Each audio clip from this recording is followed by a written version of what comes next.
Assalamualaikum warahmatullahi wabarakatuh. Selamat pagi, senang bertemu kembali dengan kalian di channel Raihana Enggar. Hari ini kita akan membahas materi kearsipan 1, dokumen, jenis-jenis dan fungsi dokumen.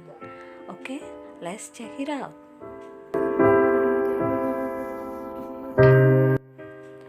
Dokumen ditinjau dari beberapa segi. Di antaranya adalah: pertama, dokumen ditinjau dari segi pemakaiannya. Kedua, dokumen ditinjau dari segi nilai kegunaannya. Ketiga, dokumen dilihat dari segi sumbernya. Keempat, dokumen ditinjau dari fungsinya. Dan kelima, dokumen ditinjau dari segi penelitian. Kelima jenis dokumen tersebut akan kita bahas satu persatu. Oke. Jadi perhatikan dan dengarkan baik-baik.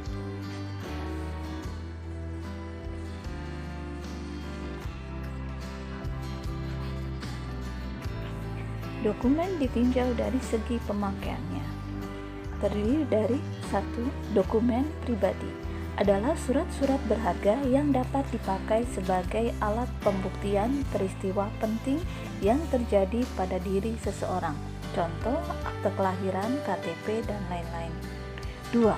Dokumen niaga adalah surat-surat berharga yang dapat dipakai sebagai pembuktian peristiwa penting yang terjadi pada peristiwa jual beli dunia perdagangan. Contohnya, cek, obligasi, dan lain-lain.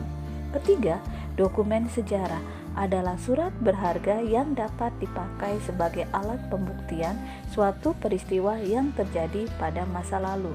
Contohnya, naskah proklamasi dan lain-lain. Keempat, dokumen pemerintah adalah surat-surat berharga yang dapat dipakai sebagai alat pembuktian suatu peristiwa yang terjadi dalam pemerintahan suatu negara. Contoh, Undang-Undang Dasar 45, Kepres, dan lain-lain.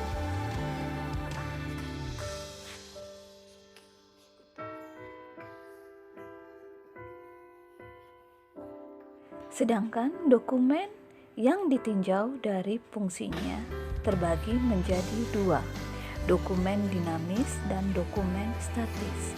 Dokumen dinamis dapat pula dibedakan atas 1. Dokumen aktif, 2. Dokumen semi aktif, dan ketiga, dokumen inaktif.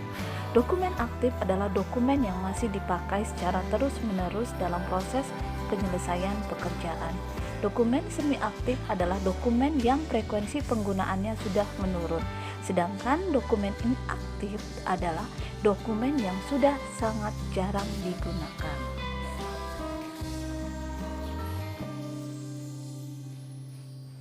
Dokumen dilihat dari segi kegunaannya, yaitu berdasarkan 4 nilai. Nilai pertama adalah nilai penerangan. Surat yang digunakan sebagai pembuktian dalam memberikan informasi pada masyarakat. Kedua, nilai perdagangan adalah surat yang digunakan sebagai alat bukti dalam transaksi jual beli dunia perdagangan. Ketiga, nilai yuridis adalah surat yang dapat digunakan sebagai alat bukti secara hukum di muka pengadilan. Keempat, nilai historis adalah surat-surat yang dapat digunakan sebagai alat pembuktian suatu peristiwa yang terjadi pada masa lalu. Dokumen yang ditinjau dari sumbernya dapat dibedakan menjadi 1. Dokumen yang bersumber dari pemerintah seperti undang-undang pemerintah, keputusan presiden, dan lain-lain. Dokumen yang bersumber dari swasta, contohnya akte notaris, visum dokter, dan lain-lain. Ketiga, dokumen yang bersumber dari kontrak-kontrak dagang, contohnya surat perjanjian, surat kontrak, dan lain-lain. Keempat, aktivitas lembaga persurat kabaran dan penelitian, contohnya clipping, kaleidoskop, dan lain-lain. Kelima, dokumen perseorangan, contohnya koleksi keramik, dan lain-lain.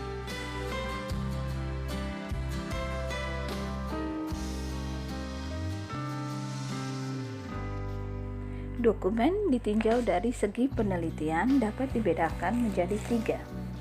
1. Dokumen primer adalah dokumen yang berisi informasi mengenai penelitian asli, mengenai aplikasi teori baru, maupun penjelasan mengenai sebuah teori dalam semua disiplin ilmu. Sumber primer adalah suatu dokumen atau sumber informasi lain yang diciptakan pada atau sekitar waktu yang sedang dipelajari, seringkali oleh orang yang sedang dipelajari.